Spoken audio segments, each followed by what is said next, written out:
Hello, I am Amin, and I would like to share my story with you.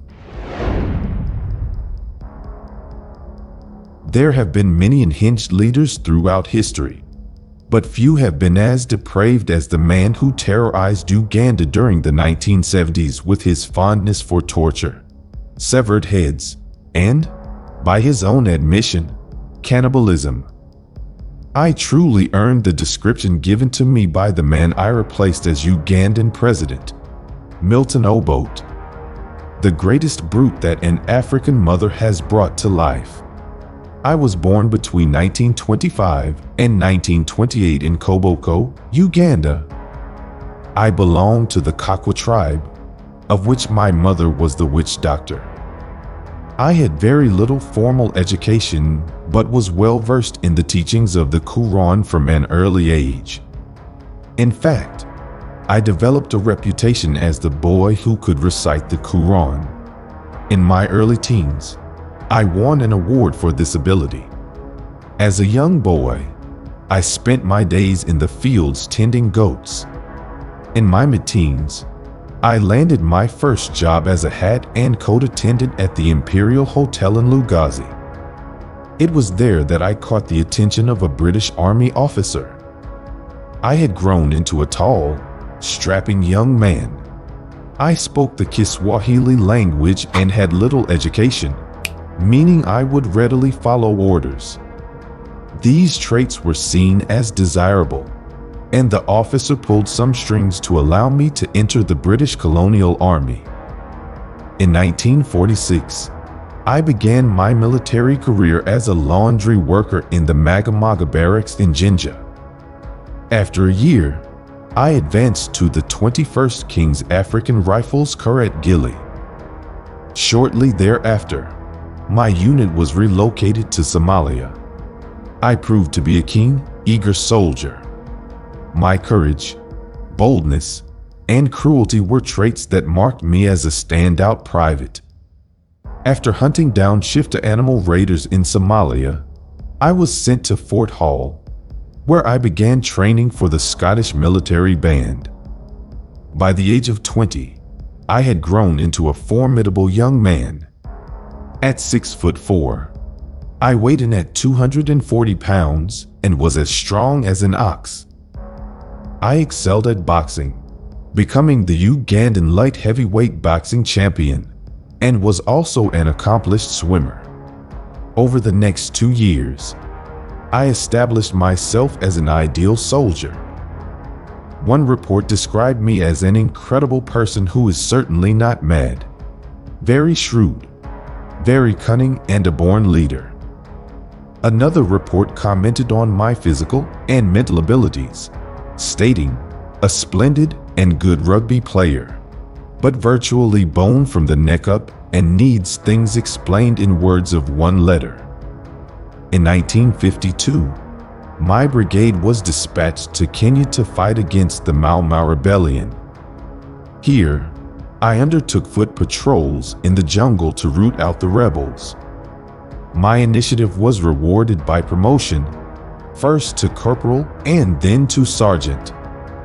By the end of 1953, I had earned the highest rank that a black officer could attain in the British colonial army, Effendi, the equivalent of a warrant officer. Hunting down the Mau Mau wasn't the only thing I did while in Kenya. During those 2 years, I also fathered 2 children, a boy and a girl. They were to be the first of 35 children born to 5 wives. In 1954, my brigade returned to our base at Jinja in Uganda. When Queen Elizabeth visited, I was in the Scottish Army Band, earning the distinction of being named Best in Parade. In 1957, I led a movement among the native soldiers to get increased salaries. The initiative failed, and the army brass expressed displeasure at this upstart move from their star soldier. Disappointment followed when I twice failed the military intelligence test. As a result, I was transferred from the field to the King's African Rifles Corps Band. Then, In 1959, I passed the Army Field Exercise Exam and was once more permitted to serve in the field of combat. I was posted to the border between Kenya and Uganda. There was a bitter rivalry between the Ugandan Karamojong and the Kenyan Turkana nomads. I arrived in the wake of a crushing British defeat at the hands of the Turkana and performed so well that a British officer described me as having restored the prestige of the forces of law and order in the region of Karamoja.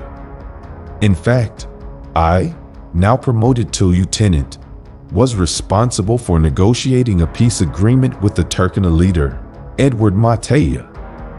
My means of achieving my ends were unorthodox, to say the least. I threatened to cut off the penis of every Turkana man who was found to be rustling cattle. And this wasn't just bluffing. I followed through on this threat and much more. In fact, the bloody manner in which I crushed the rebellion brought a level of ferociousness to the area that was simply unprecedented. In 1962, Uganda won independence from Great Britain. Suddenly, the nation had its own army. Whereas previously the native brigades had been treated as second-class soldiers by the British and were doing the bidding of their colonial overlords, now they were free of those shackles. A large number of British officers remained in Uganda to oversee the emergence of the Ugandan army. As early as 1964, I began making moves to gain military strength within the Ugandan army. My actions in putting down the Turkana rebellion brought me to the attention of Uganda's first Prime Minister, Milton Obote. He promoted the hulking young fighter to the position of Deputy Commander of the Army. I was also given command of the 1st Battalion of the Ugandan Army. In 1965, I led my battalion into the Congo to support nationalists and resist the foreign-supported government there. The mission was unsuccessful, with the Ugandan forces being repelled by the Congolese mercenaries. Later that year, I became entangled in a scandal involving the smuggling of gold and ivory. President Frederick Nutz demanded an investigation. Obote responded by making me a general and chief of staff and tasked me with the strong handling of the situation. He then had 5 ministers arrested and named himself as president. I was dispatched with an army force to the palace of President Mutsa. I personally fired a 12mm gun that was mounted on my jeep to blow holes in the president's palace walls. Mutsa, however, had gone into hiding and managed to flee to England. In 1969, Obote was pleased with the strongman tactics of his right-hand man. In 1967, he gave me supreme command over the army. That same year, I enrolled at university and took English classes. I would eventually receive a doctoral degree from the university. In 1969, my leadership of the Ugandan army was challenged. The Ugandan People's Congress was attempting to bring about reforms. They had major concerns with the tactics that I, as Commander-in-Chief, was using to exert my control. I had established a pattern of brutalizing my enemies, fomenting massacres against communities that appeared rebellious, and executing opposition leaders. Recognizing these shifting winds, I began to take courses in socialism. My brutality, however, could not be quelled. When I was accused by Brigadier General Okoye of complicity in an assassination attempt on President Obote, I arranged for Okoye to be assassinated. Meanwhile, tensions had developed between Obote and me. I had focused on recruiting soldiers from my own tribe in order to build up my personal following.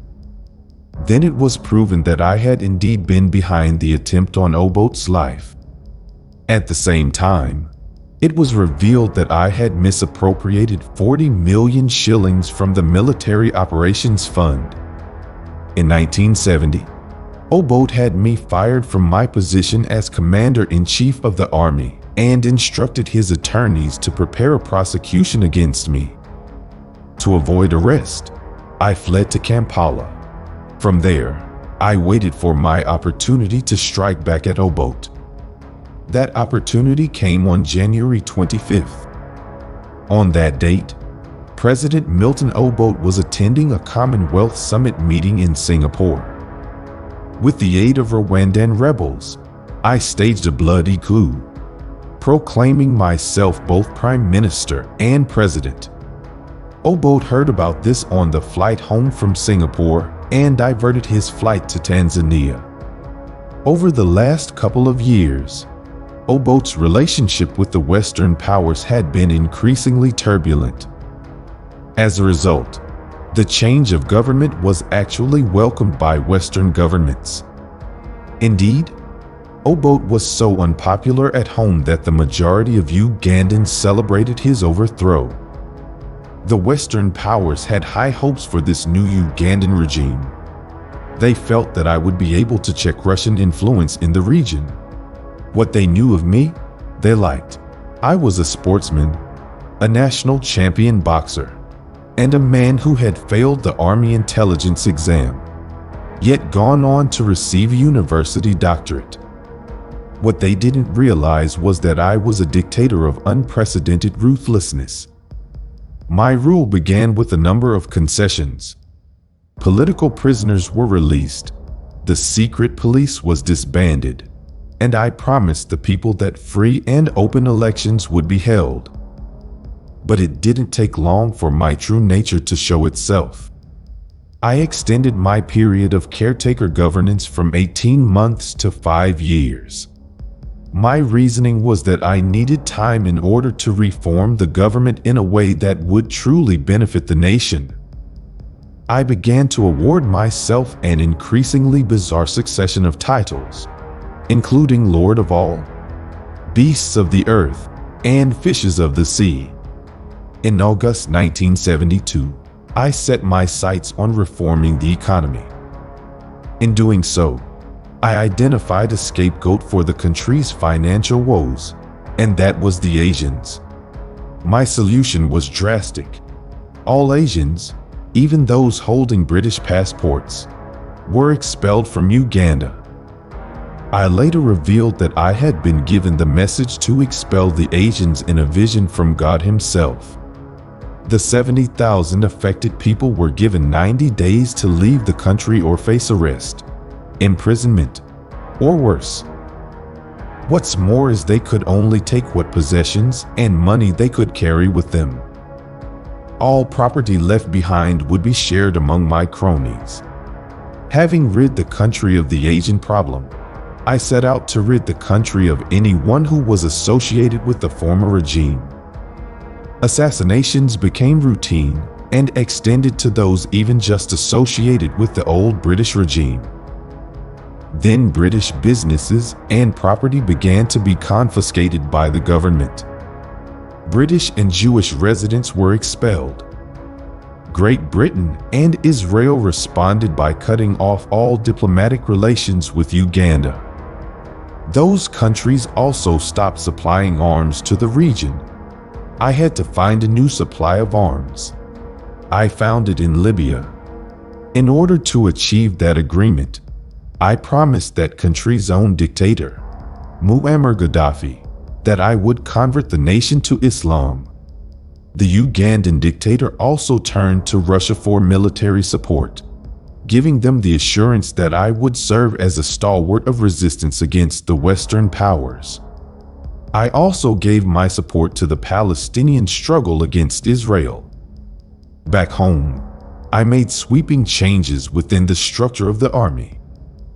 36 leading officers were told to report to Makindye prison for special training in subversion techniques. But when they got there, they found themselves being thrown into prison cells. All 36 were then bayoneted to death. Former Army Chief of Staff Brigadier Solomon Hussein was arrested and taken to another place of confinement.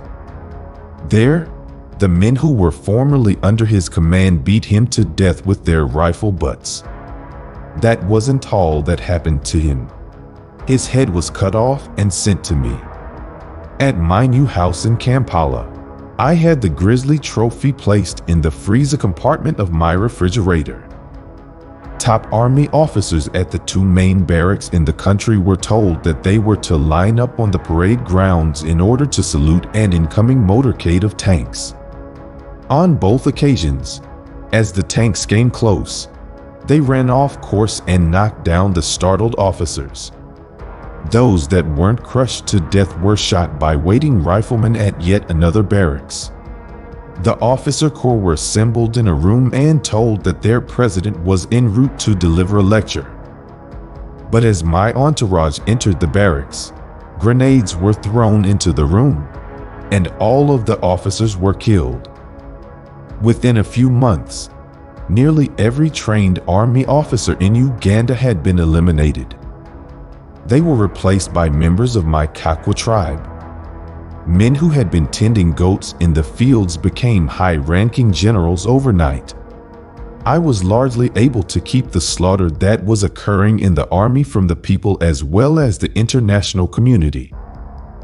But when the murderous rampage was extended to the people in general, the mask of civility was ripped off. In the name of protecting the